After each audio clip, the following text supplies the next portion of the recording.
തിലോപ്പ ഒരു Tibetan Buddhist ഗുരുവാണ് തിലോപ്പ.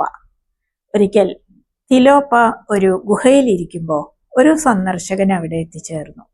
തിലോപ്പ തന്റെ ഗുഹയിൽ ഭക്ഷണം കഴിക്കുന്നതിന് പാത്രമായിട്ട് ഉപയോഗിച്ചിരുന്നത് ഒരു മനുഷ്യന്റെ തലയോട്ടിയായിരുന്നു. സന്ദർശകൻ അവിടെ എത്തിയപ്പോ ഈ തലയോട്ടിയിൽ നിന്ന് തിലോപ്പയും അദ്ദേഹത്തിന്റെ പട്ടിയും ഒരേ സമയം ആഹാരം കഴിക്കുന്ന കാഴ്ചയാണ് കാണുന്നത്. സന്ദർശകൻ ആകെ ആശങ്കയിലായിപ്പോയി. ഒരു വലിയ ഗുരുവിനെ കാണാനാണ് ഇവിടെ എത്തിയത്. പക്ഷേ ഗുരുവിന്റെ ഈ പ്രവൃത്തി വളരെ വൃത്തികെട്ട ഒന്നായി അയാൾക്ക് തോന്നി. അതേസമയം സന്ദർശകനെ കണ്ട തിലോപ്പ പറഞ്ഞു, ഇപ്പൊ വന്നത് നന്നായി. എൻ്റെ ഇന്നത്തെ ആകെയുള്ള ഭക്ഷണമാണ് ഇത്.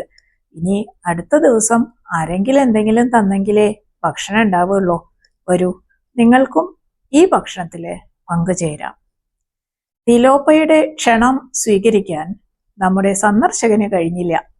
ഒരു തലയോട്ടിക്കുള്ളിൽ ഒരു നായയോടൊപ്പം ഭക്ഷണം കഴിച്ചുകൊണ്ടിരിക്കുന്ന തിലോപ്പയോടൊപ്പം ഭക്ഷണം കഴിക്കുക എന്നത് ആ സന്ദർശകനിൽ അറപ്പും വെറുപ്പും ഒക്കെ ഉണ്ടാക്കി.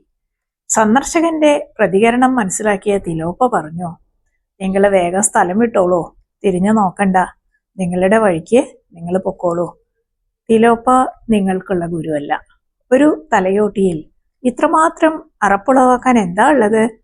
നമ്മൾ ഓരോരുത്തരും ഇതും കൊണ്ടല്ലേ നടക്കുന്നത്.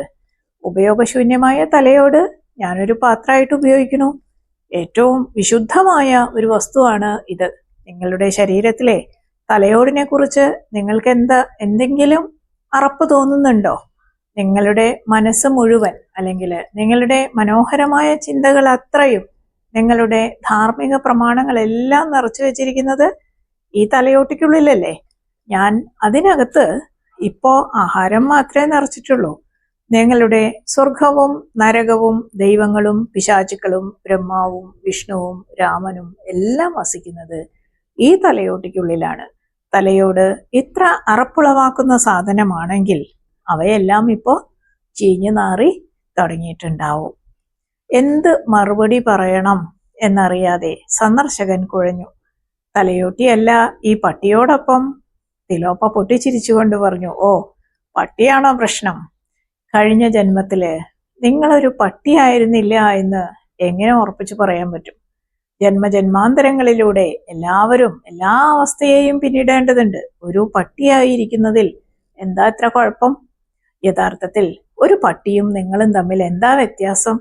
ഒരേ ആർത്തി, ഒരേ കാമം, ഒരേ കോപം, ഒരേപോലത്തെ അക്രമാസക്തി, ഒരേ ഭയം. ഇങ്ങനെയുള്ള എന്തിനാണ് നിങ്ങൾ പട്ടിയേക്കാൾ മികച്ചവനാണ് എന്ന് ഭാവിക്കുന്നത്? തിലോപ്പയുടെ ചോദ്യങ്ങൾക്ക് മുമ്പിൽ സന്ദർശകന് ഉത്തരം മുട്ടി. സൗന്ദര്യവും വൈരൂപ്യവും, ശുദ്ധിയും അശുദ്ധിയും, നന്മയും തിന്മയും തമ്മിൽ എന്തെങ്കിലും വ്യത്യാസം തിലോപ്പ കാണുന്നില്ല. അദ്ദേഹത്തിന് എല്ലാത്തിനെക്കുറിച്ചുമുള്ള സമഗ്രമായ മനസ്സിലാക്കൽ മാത്രമാണ് ഉള്ളത്. സൗന്ദര്യവും വൈരൂപ്യവും ശുദ്ധിയും അശുദ്ധിയും നന്മയും തിന്മയും തമ്മിൽ എന്തെങ്കിലും വ്യത്യാസം കാണാത്തവർ, ഇത് അദ്വൈത ദർശനത്തിന്റെ സത്ത് ആണ്. ഇവയെല്ലാം വസ്തുതകളല്ല, മനസ്സിന്റെ വിലയിരുത്തലുകൾ മാത്രമാണ്. സൗന്ദര്യം, വൈരൂപ്യം, നന്മ തിന്മകള്, ശുദ്ധാശുദ്ധങ്ങള്, ഇവയെല്ലാം ദ്വൈതബോധത്തിന്റെ, ഡ്യുവൽ തിങ്കിങ്ങിന്റെ ഫലങ്ങളാണ്. അവയ്ക്കപ്പുറം നോക്കാൻ കഴിയുന്നവർക്ക് എല്ലാം ഒരേ സത്തയുടെ പ്രകടനങ്ങൾ മാത്രമാണ്.